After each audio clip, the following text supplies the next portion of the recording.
Commander Alan Pierce rubbed his tired eyes as he stared at the monitors in the quiet mountain observatory.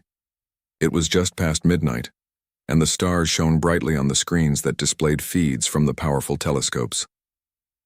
He reached for his coffee mug, finding it empty for the third time that night. "Guess I should head home soon," he muttered to himself, stretching his arms above his head. Then something caught his eye. A small blip on the long-range scanner. At first, he thought it might be a glitch. The equipment was old and sometimes showed false readings. He tapped the screen a few times and adjusted some settings. The blip remained, and then another appeared beside it, and another. Alan sat up straight, fully alert now despite the late hour. He quickly typed commands into the computer, enhancing the signal and focusing the scanners on that section of space. "That's impossible," he whispered as the screen revealed what was unmistakably a fleet of vessels entering the solar system. They moved with purpose, somehow bypassing all the early warning systems stationed near Pluto. His fingers flew across the keyboard as he sent an urgent alert to North American Space Defense Headquarters. The red priority notification would wake up every senior officer on duty. Within minutes, his secure phone rang. "Pierce here," he answered, his voice steady despite his racing heart. "Tell me I'm being dragged out of bed for a drill," came the gruff voice of General Wright. "No, sir. I'm looking at approximately 30 objects of artificial origin entering our solar system. They're moving faster than anything we've ever tracked and on a direct course for Earth." The silence on the other end lasted only a second. "I'm activating all channels. Stay where you are and keep tracking them. Send everything directly to the Pentagon." Across the void of space, High Commander Voxthar stood on the bridge of the massive flagship that led the Xerillian invasion fleet. His scaled skin reflected the blue light of the ship's control panels as he studied the holographic display of the target planet. "Such a beautiful world," he said, his translator converting his clicking speech into something his lieutenants could understand. "Rich in water, minerals, and organic matter. The Expansion Council chose well." His second-in-command, Sub-Commander Nex, approached with a data pad. "Final invasion plans are complete, High Commander. Our intelligence confirms the dominant species is technologically primitive compared to us. They still use combustion engines and have only reached their own moon."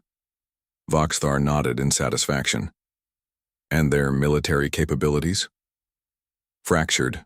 They divide themselves by geographical regions they call countries. They possess nuclear weapons but have no unified defense system. Our simulations predict complete surrender within 7 rotations of their planet." "Excellent. Proceed with landing preparations. I want simultaneous drops in all major population centers. Show overwhelming force immediately." As the Xerillian fleet approached Earth, they remained unaware that their intelligence was catastrophically wrong. Dr. Samantha Wells yawned as she checked the results of her latest experiment.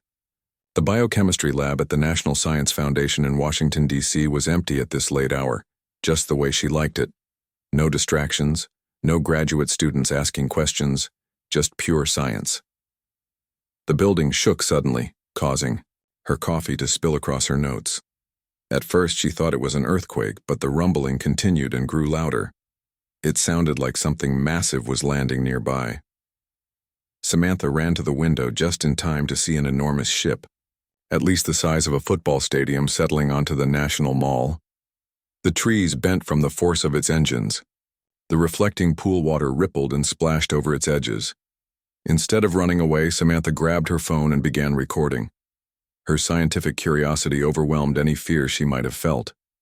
She quickly set up her tablet to live stream what she was seeing to her cloud storage. "This is Dr. Samantha Wells," she spoke into her phone as she recorded. "It's 2:17 a.m. Eastern Time, and what appears to be an extraterrestrial craft has just landed on the National Mall in Washington, D.C. The bottom of the spacecraft opened, and creatures began to descend a long ramp. They walked on 2 legs but were clearly not human. They stood at least 7 feet tall with scaled skin that shimmered under the ship's lights. They wore what appeared to be armor and carried objects that Samantha instinctively recognized as weapons. Similar scenes were unfolding in London, Beijing, Moscow, Tokyo, and dozens of other major cities around the world. The Xerillian invasion had begun. Every television, radio, computer, and phone on Earth suddenly broadcast the same message. The image of High Commander Voxathar filled screens worldwide as their technology overrode all Earth's communication systems. People of Earth. The translation began, the aliens' mouth movements not matching the words. I am High Commander Voxathar of the Xerillian Expansion Fleet. Your planet has been selected for incorporation into the Xerillian Empire. Your resources will serve our needs. Your people will be permitted to live under our guidance, the alien. Paused, his large vertical pupil eyes staring into cameras. You have 24 Earth hours to surrender unconditionally. Your leaders must present themselves to our ships to discuss terms. Resistance is inadvisable and will result in significant loss of life. The broadcast ended abruptly, leaving billions of humans in shock. In an underground facility beneath the Pentagon, military leaders from around the world connected via secure video link. What would have been impossible just 24 hours ago, Russian, Chinese, American, and European generals all in one meeting, was now happening without hesitation. Our conventional weapons had minimal effect on their ships in the initial engagement, reported the Chinese general. Nuclear options? Asked the Russian representative. Not in populated areas, the American general responded firmly. And we don't know if they would even work against their shielding technology, a British intelligence officer spoke up. What about Protocol Olympus? The room went silent. Protocol Olympus was the world's best-kept secret, a joint defense initiative created after mysterious signals were detected from deep space 10 years ago. While publicly, nations continued their political rivalries, privately they had been preparing for exactly this scenario. It's time, the American president said, joining the call. Similar confirmations came from other world leaders. Colonel Howard, you have authorization to activate all Olympus assets immediately. In Nevada, deep beneath the desert, Colonel Jack, Howard received the encrypted orders. He placed his palm on a scanner, then his eye against a retinal reader. Protocol Olympus is now active, announced a computerized voice. Massive doors slid open, revealing a vast underground complex. Lights, activated in sequence, illuminating advanced aircraft unlike anything the public had ever seen. Engineers and pilots who had trained for years in secret rushed to their stations. Lead engineer Olivia Reyes powered up the systems of the Experimental Weapons Division. This is not a drill. I repeat, this is not a drill. All personnel to battle. Stations. The Xerillians had made a terrible mistake. They had chosen to invade Earth believing humans to be weak and divided. They were about to learn how wrong they were. As the 24-hour deadline approached, humanity prepared to show these aliens exactly what happened when you threatened their home. Colonel Jack Howard moved quickly through the underground facility as alarms sounded. Red emergency lights flashed along the corridors. Personnel rushed to their stations with purpose and focus. There was no panic, only the efficient movement of people who had trained for this scenario countless times. Status report, Jack called out as he entered the main control room. The large circular chamber was lined with screens showing feeds from around the world. Technicians sat at workstations arranged in concentric circles with the command platform in the center. Jack stepped onto the platform where Olivia Reyes was already reviewing system diagnostics.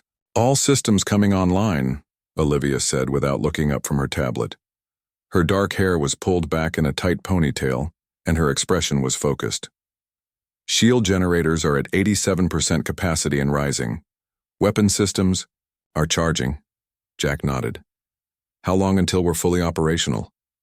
15 minutes for defensive systems. The offensive capabilities will take another hour to reach full power. We might not have an hour, Jack said, pointing to one of the main screens. The screen showed a live satellite feed of the Xerillian ships moving into attack formation above major cities. Smaller craft were deploying from the larger vessels. They're not waiting for their deadline, Jack observed. Get me a secure line to all Olympus facilities worldwide. A communications officer quickly patched him through. Jack's voice would now reach similar secret bases hidden beneath the mountains of Japan, the forests of Germany, the deserts of Australia, and dozens of other locations around the world. This is Colonel Howard. Ceruleans are moving into attack positions ahead of schedule. Activate defense shields immediately. Do not wait for full power. I repeat, deploy shields now. Across the globe, enormous generators hummed to life. The technology, reverse-engineered from fragments of alien spacecraft recovered decades ago, created invisible energy fields above major population centers. The public had never been told about these shields or the recovered alien technology. The world's governments had agreed that such knowledge would cause panic and societal disruption. In orbit, High Commander Voxthar gave the order to fire. The humans are clearly not prepared to surrender. Begin the demonstration strikes. Target their military installations first. Powerful energy weapons charged on the undersides of the Cerulean vessels. Beams of intense blue light shot toward Earth's surface. Voxthar watched with satisfaction on the view screen, expecting to see explosions and destruction that would convince the humans of their hopelessness. Instead, the energy beams hit invisible barriers and dissipated in spectacular flashes of light. "What is happening?" Voxthar demanded, his scales darkening with anger. "Explain this." His science officer frantically checked readings. "High Commander, the humans have deployed energy shields similar to our own technology. This is impossible. Our intelligence indicated they were centuries away from such capabilities. Intensify the attack. Focus all weapons on single points to break through their defenses." The Cerulean fleet adjusted their strategy, concentrating their firepower. Some of the shields began to weaken under the assault. In the Nevada facility, Olivia shouted over the noise of straining equipment. "The shields over Washington and Tokyo are failing. We need the counterattack now." Jack made a decision. "Launch the fighters. All bases deploy air defense units immediately." Across the planet, hidden hangar doors opened in remote locations. Aircraft unlike anything seen publicly before rose into the sky. They moved with impossible speed and agility, utilizing both human engineering and adapted alien technology. Major Peter Kelly led the first squadron from the Nevada base. Eagle Squadron airborne, engaging hostiles over the western seaboard. The pilots had been selected from the best the world's air forces had to offer. For years they had trained in secret, learning to fly these hybrid craft. Now they would put that training to use defending Earth. Peter pushed his fighter to maximum acceleration, feeling the advanced inertial dampeners that prevented him from being crushed by the G-forces. His squadron formed up behind him as they climbed to meet the alien threat. "Remember your training," he told his pilots through the comm system. "Their ships are faster in straight lines, but our tests show we're more maneuverable. Use that to your advantage." The dogfight that followed was unlike any aerial combat in human history. The human fighters darted between the larger alien vessels, firing weapons that disrupted the Ceruleans' energy systems. What the aliens had expected to be a simple show of force had turned into a genuine battle. At the edge of the solar system, members of the Galactic Council observed the unfolding conflict from their cloaked monitoring station. The Council, composed of representatives from 17 spacefaring civilizations, had established this outpost centuries ago to watch Earth's development.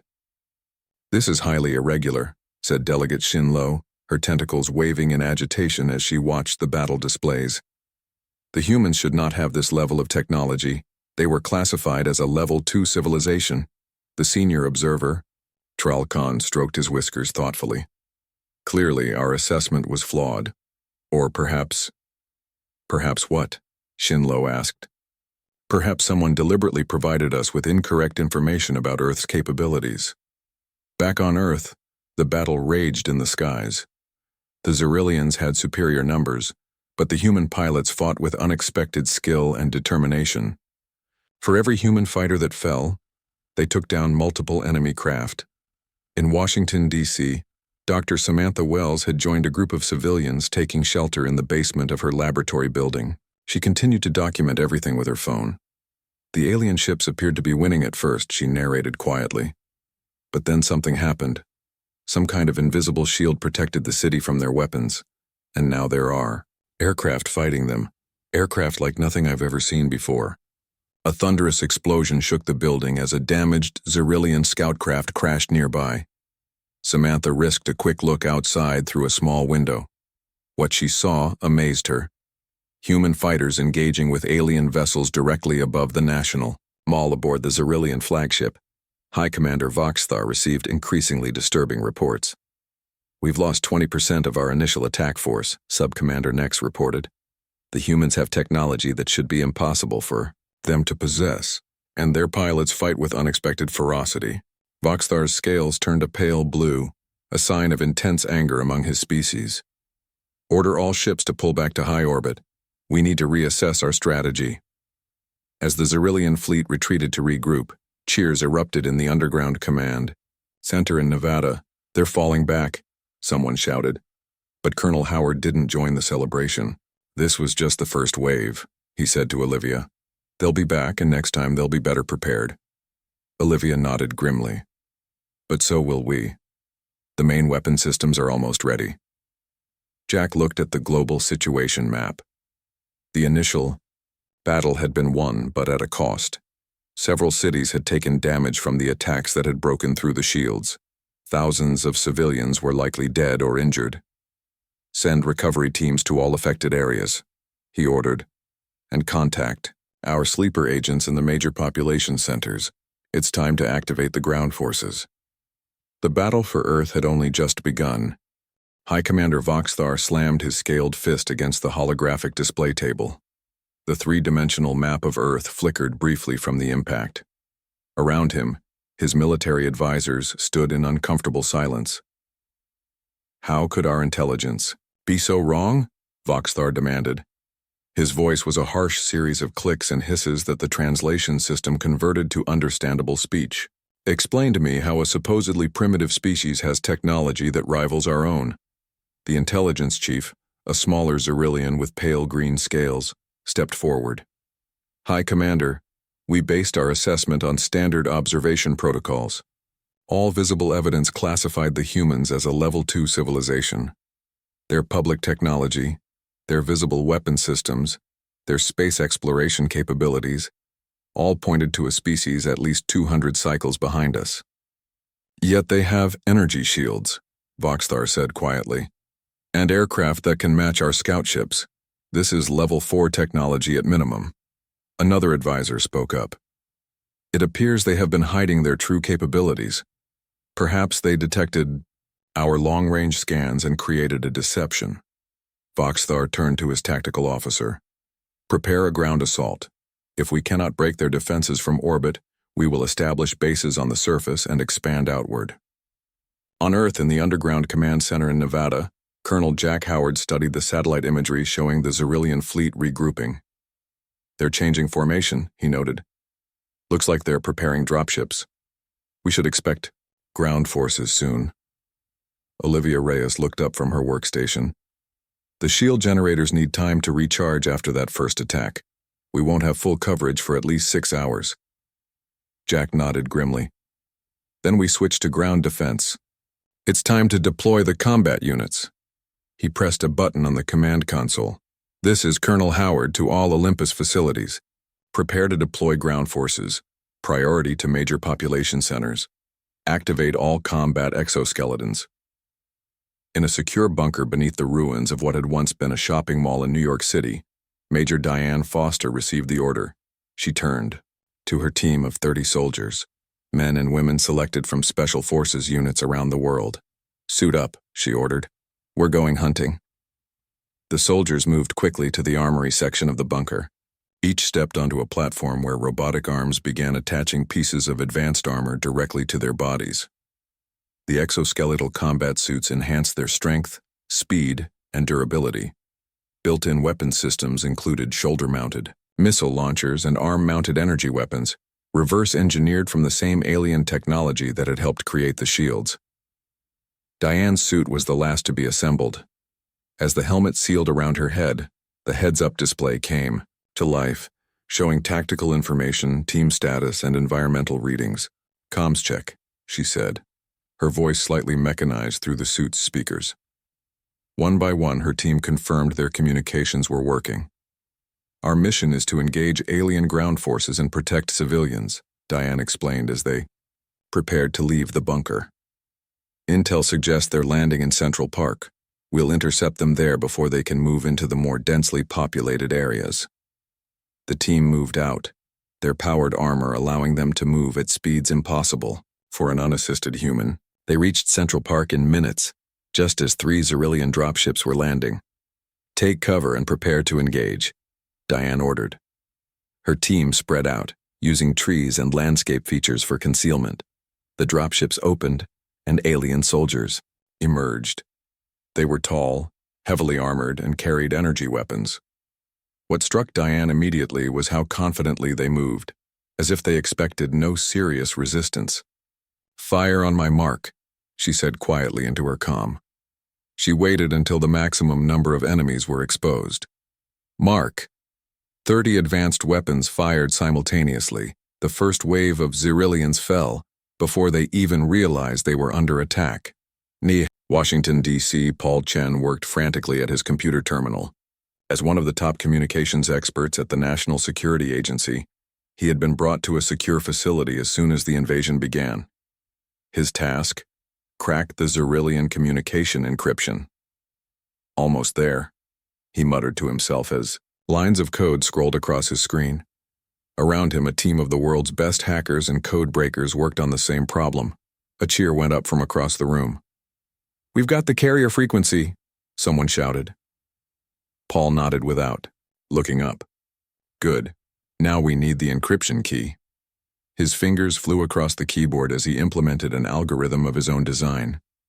It used quantum computing principles to test millions of possible combinations simultaneously.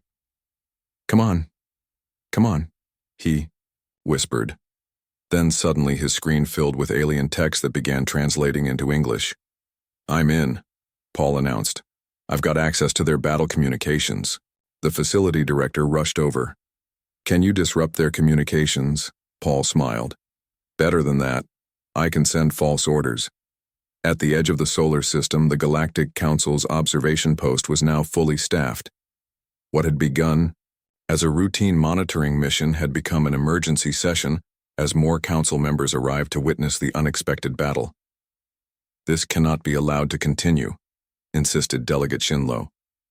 "The Xerillians requested permission to colonize Earth based on classification standards. If those standards were incorrect, the permission is invalid."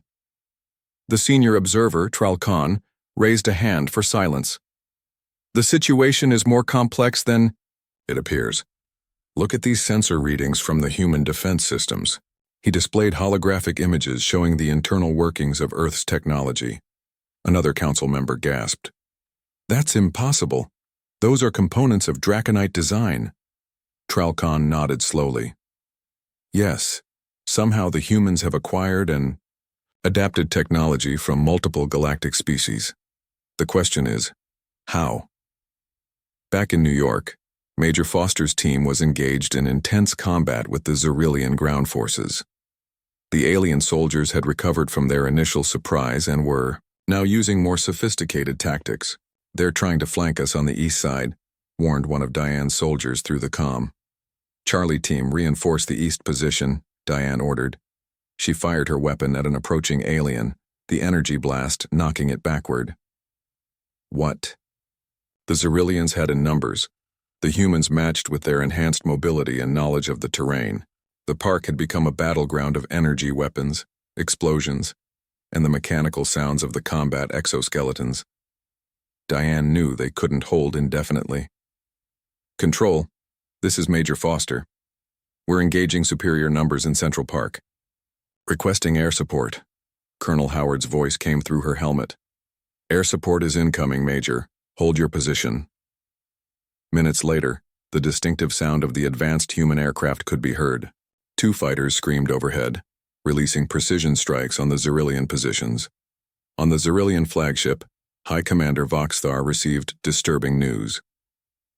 "Our ground forces are meeting heavy resistance in multiple landing zones," Subcommander Nex reported. The humans have powered armor technology and are coordinating their defense with their air forces. Before Voxthar could respond, the ship's communications officer interrupted.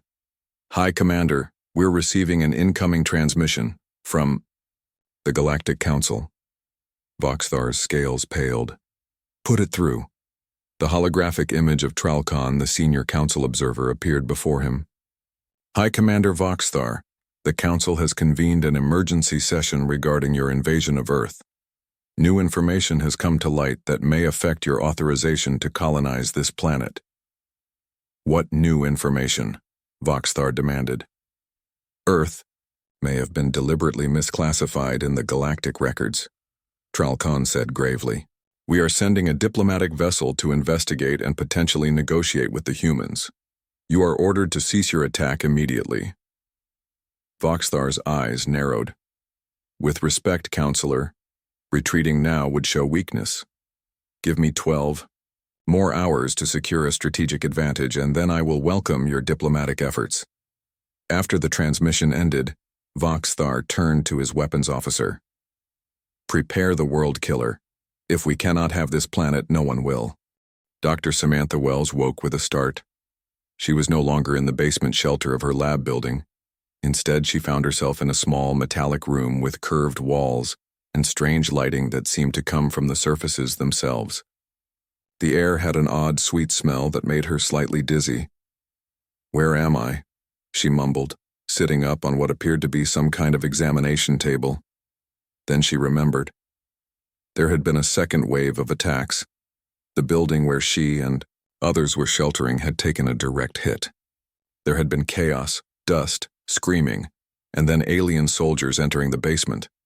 They had used some kind of gas that made everyone collapse. The door to the room slid open with a soft hiss. A Xerillian entered, this one smaller than the soldiers she had seen and wearing what looked like a lab coat instead of armor. It carried a tablet-like device. You are awake. Good. The alien's mouth didn't match the words, which came from a small device on its chest. I am Chief Scientist Zexlor. You will answer my questions.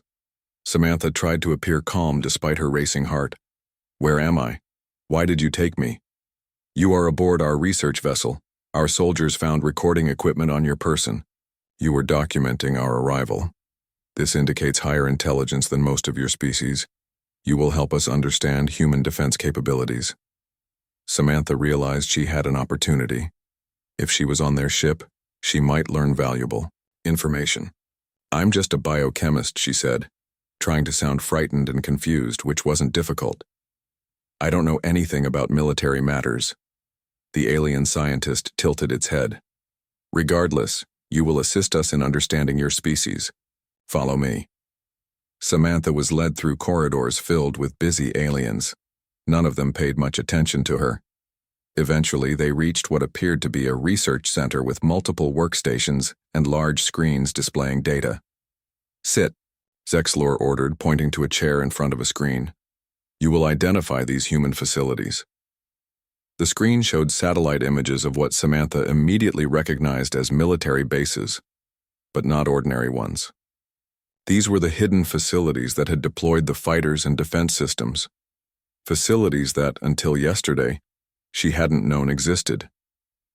I don't recognize any of these, she lied. While the alien questioned her further, Samantha noticed something on a nearby screen, what looked like schematics for a massive weapon. The label translated to World Killer. Her blood ran cold as she realized what it might be. Meanwhile, in orbit above Earth, a sleek diplomatic vessel from the Galactic Council approached. Unlike the aggressive, angular design of the Xerillian ships, this craft was elegant and clearly built for speed rather than war. Inside the ship's conference room, Ambassador Lisa Martinez tried to calm her nerves.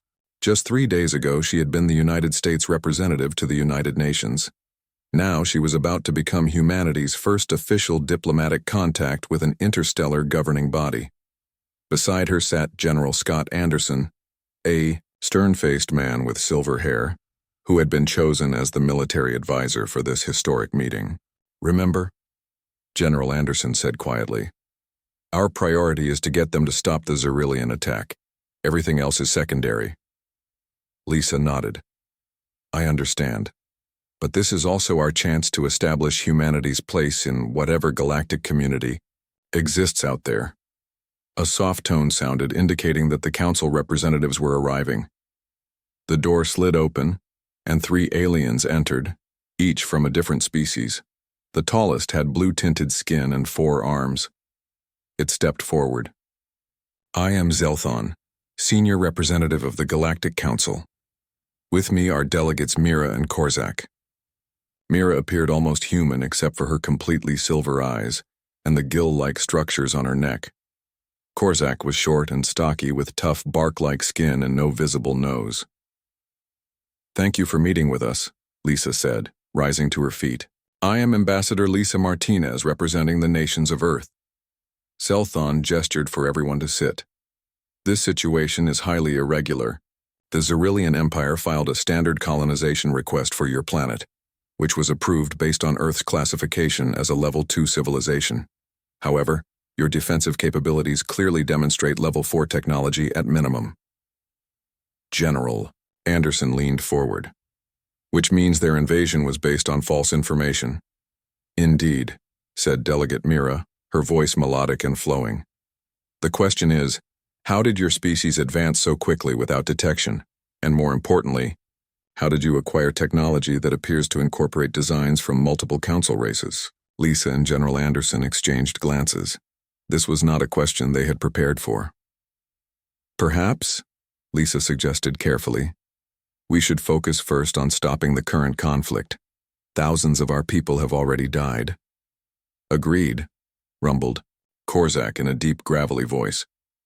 We have ordered High Commander Voxthar to cease hostilities, but he has requested additional time to secure his position.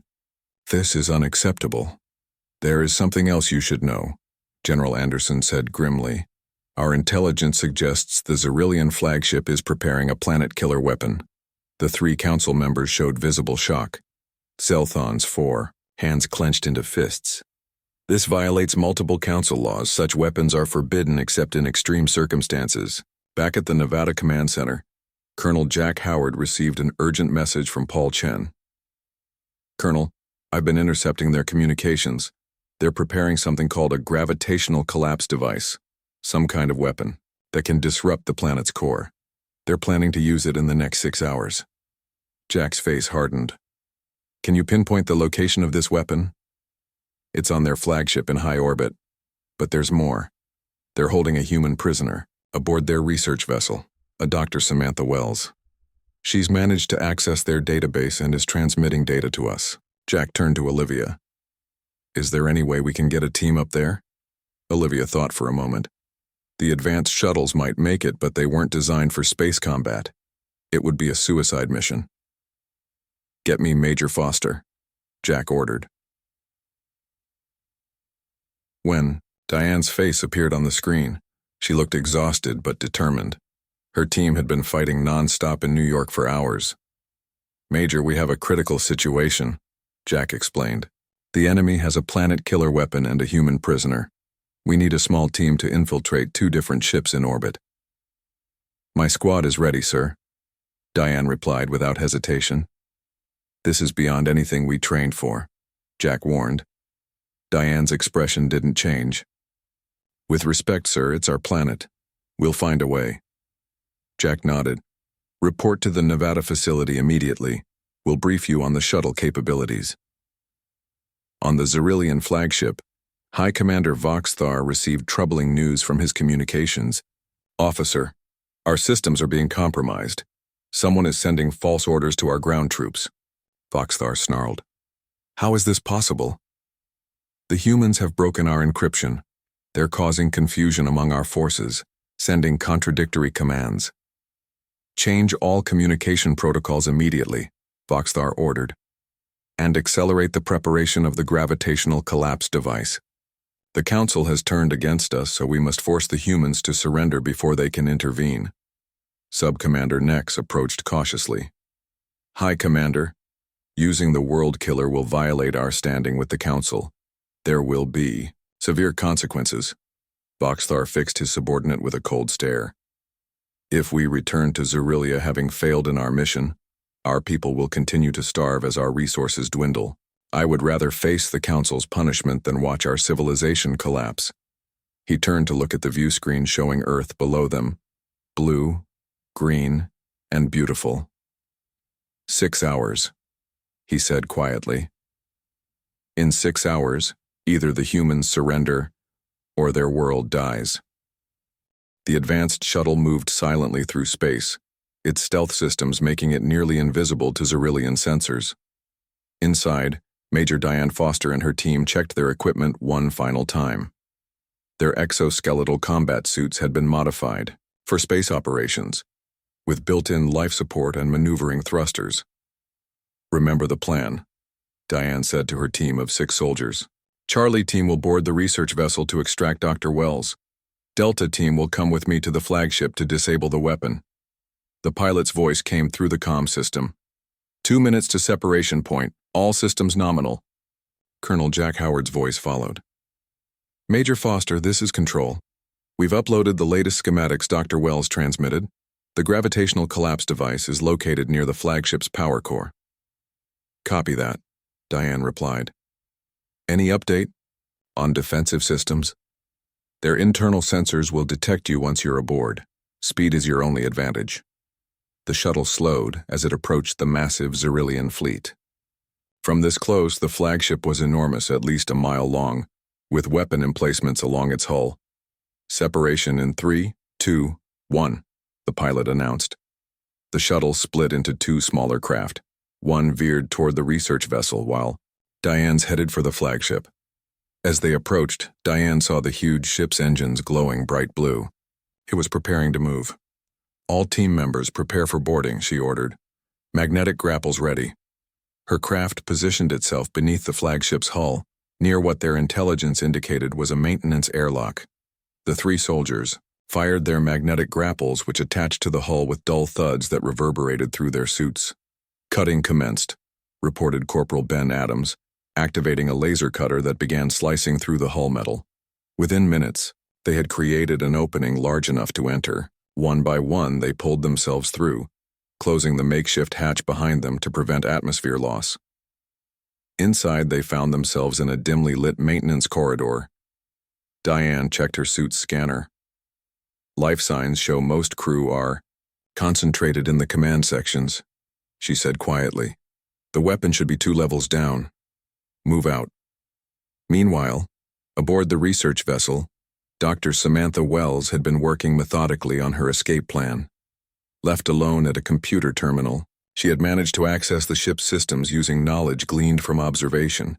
The Xyrillian computer interfaces were surprisingly similar to Earth's touchscreen technology. She had just finished transmitting another data packet to Earth when alarms suddenly blared throughout the ship. The door to the research lab slid open, and Chief Scientist Zexlor rushed in.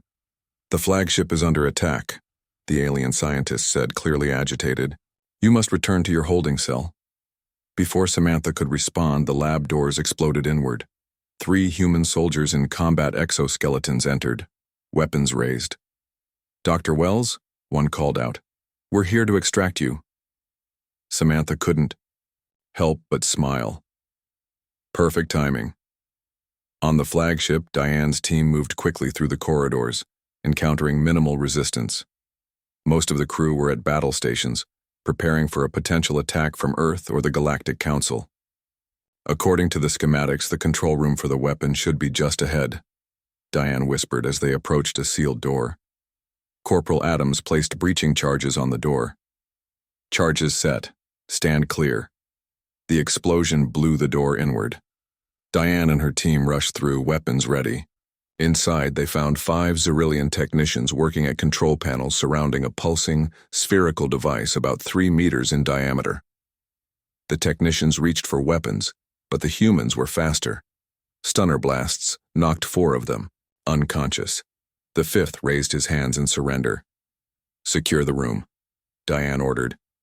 She approached the spherical device. This must be the control unit. Her suit's scanner showed complex energy patterns within the sphere. Adams, you're our tech specialist. Can you disable it? Adams examined the device.